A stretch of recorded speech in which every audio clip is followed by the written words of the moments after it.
guys, my name is Aaron Chalner, your sports fan, and welcome to a brand new DRFC Match Preview from my childhood hometown club, Doncaster Rovers Football Club. It's our match preview against Plymouth. We'll be facing Plymouth tomorrow at 7:45 at Home Park, so it's going to be a very exciting game there. First time actually we've faced Plymouth since the League 2 clash a couple of years ago, I think. So, and we saw some very angry scenes last time. So, it's going to be a trip down memory lane this one, see what happens. But, Plymouth have made a really good start to the season. And it's going to be interesting to see how we catch up on that. So before we get started, guys, make sure you like, comment, subscribe, click the notification bell so you never miss another YouTube video. And let's get straight into this, guys. So I can't wait to share my thoughts on this. So let's talk about Plymouth first of all. Before we get into predicted lineups, predicted scoreline, we're going to chat about Plymouth itself first of all. So of course Plymouth are managed by Ryan Lowe, and of course they're positioned in 9th place. They've already got a game in. Well, we've got a game in hand on them. But if they win, they could still go above us by about a point. And Plymouth have made a really good start to the season. I mean, Plymouth have been a real pleasant surprise for me. But I think that Ryan Lowe, the former Bury manager and Bury player, of course, if you remember those, the old Bury. Congratulations, by the way, to the new AFC Bury. They're rising up the ranks. But yeah, Plymouth Argyle itself, I'm not going to lie, they've been a real pleasant surprise this season. I mean, you've got to look at the matches they've done since the season began for me. You've got to look at even just the last few matches. They beat Burton 2-0. They beat Northampton 2-1, lost 2-0 to Lincoln, 1-1 draw with Wigan. So, I think even though Doncaster lost, I think we're going into it with the better form still, on the basis of it, because we've lost one, and then we won 2 already. I mean, to be fair, we've got the better form. I mean, you look at our form compared to theirs. The Shrewsbury game got cancelled, and then after that it was a win against Portsmouth, a win against Ipswich, and a loss against Crewe. So it's a loss-win-win. They're going into this particular match with a loss-win-win. So it's a very, in the last couple of games it's been a regular pattern, but I think we've got the upper hand on Plymouth in terms of form and scoring goals, etc. I do think that maybe we're looking here at a potential victory, because of course before that 2-0 win against Burton, where I started to look at the form, they lost 1-0 to Hull City before the Burton 2-0 win. So, it's going to be, it seems to be against the bigger teams. Plymouth don't seem to turn up, but of course against Wigan in the 1-1 draw, they actually turned up against them. But, Wigan considerably, they are a big team, but they haven't been doing well in the league table, so maybe not considered a big team much anymore. But what I will say about Plymouth is that they've got a good manager and they've got some great players in their side. So I'm looking forward to seeing what they're going to do against Doncaster Rovers. It should be interesting because I think Plymouth are a dangerous side on their day, like I said about Crewe in the match preview for that game. So that's talking a little bit about Plymouth and their manager Ryan Lowe. Now, before we get into predicted scoreline and predicted lineups, I'm going to talk about what I think we need to do against against Plymouth. Sorry. First thing we need is to make sure we don't have a we need to make sure we have a balanced referee. That's the one thing, a balanced referee, because the referee for Crewe was poor. And, hopefully the league does fix that. I hope they do anyway. And in terms of, though, what we need to do against Plymouth, it needs to be more ruthlessness, it needs to be more taking chances.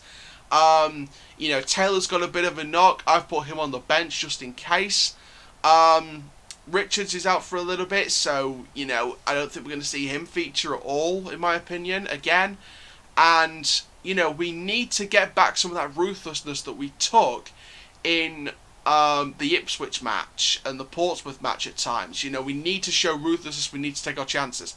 And, I think the one thing for me, and, we might have lost against Crewe, but if we win this, I will be honest and sit there, it's one game, because the big Achilles heel for me with Doncaster is consistency, and that's getting consistent wins, consistent points on the board, consistent 3 points on the board, And we need to keep that. We need to keep that past 2 or 3 games in a row. We need to make it 7, 8, 9, 10, 11 wins in a row if we want to be competing in the Championship.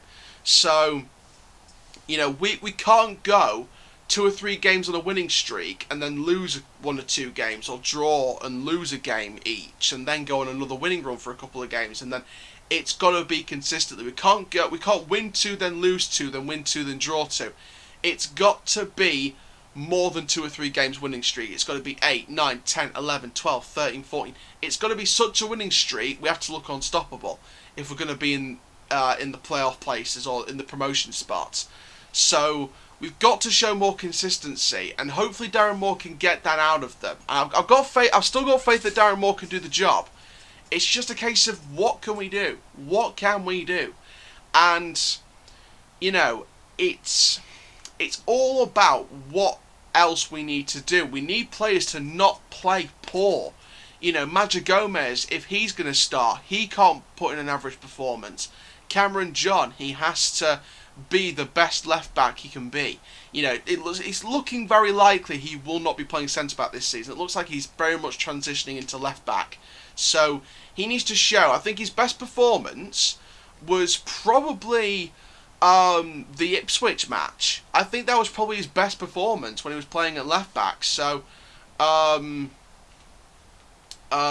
so we need to, you know, focus on the positives, and the negatives we need to work into positives. And it's going to be tough to see if we can do that. So that's a little bit about what we need to do. Now, in terms of, before we get on to my predicted scoreline, we need to talk about the lineups that I think is going to happen. So we're going to talk about Plymouth's lineup and then talk about the Donny lineup. So starting off with the Plymouth lineup, I've gone for the 3-5-2 formation that seems to be working at the minute for Plymouth at times. So I've got Michael. It's pretty much the starting lineup in the 1-1 draw against Wigan. I think we're going to look at Michael Cooper in goal. A back 3 of Jeremy Opoku, Kelland Watts on loan from Newcastle, and Will Aimson. Left wing back Byron Moore, right wing back Captain Joe Edwards, Danny Mayer, Tyrese Former, and Ben Reeves in the centre. Then up front Ryan Hardy, and the only change I've made from this lineup, from the Wigan starting lineup for Plymouth, is Frank Noble coming in up front. So that means on the bench it's Ruddy, Law, Kamara, Abraham, Telford, Lolos, and of course the other strike partner from the Wigan match, Luke Jeffcott, who was replaced by Noble in the starting 11. So next up, the Doncaster Rovers lineup, and I've gone with a very different starting 11. I've gone with Bursick in goal, Reece James at left back instead of Cameron John, Anderson and Wright and Halliday, so again back 4 remains the same. Captain Ben Whiteman in the midfield with Matt Smith, Josh Sims on the left, Jason Lakilo on the right, Coppinger at cam, and Fajiri Okanabiri up front, which means on the bench I've got Jones, I've got Butler, I've got John, I've got Gomez, I've got Hassani, Williams and Taylor. So there's no John Jules, no Richards on the bench, not even on the bench, just in case it was more than a knock. And of course no Tullock, he's still out as well. My predicted lineups now, my final bit of action in this video, the predicted scoreline. I thought long and hard about this, and I'm not going to lie to you guys. I reckon we're looking here at not a comfortable win, but maybe just edging it. I'm going to go with 2-1 Doncaster Rovers. I think Plymouth will get a goal and they'll put in some work, and we may lose ruthlessness for a 5, 10, 15 minute spell in each half, where they can come inside and try and take chances against us. Hopefully Bursick will be equal to them. And I reckon we'll edge it, but I think only just. It won't be the most comfortable of victories that we've had this season. So it's all about what we do on the day. Do we go there and show we're a ruthless side, or do we go there and collapse after a goal? And, you know, the one thing that I wanted from this side is mental strength. One thing, mental strength and consistency. As well as consistency, there's mental strength. And that's coming back from a goal down and winning the match. We did that against Ipswich. We came from a goal down. We won 4-1. You know, we came from a goal down against Crewe. They won 2-1, but the referee kind of helped them with that. So if we concede first, we need to have that mental strength again to come back from a goal down and run riot. But I wonder, do we do that or not? Are we going to do that tomorrow? So it's going to be interesting. I'm going to predict 2-1 Rovers, but leave your predictions in the comments down below. And for now, guys, make sure you like, comment, subscribe. My name is Ryan Lowe. Thank you very, very much for watching this match preview, and have an awesome day.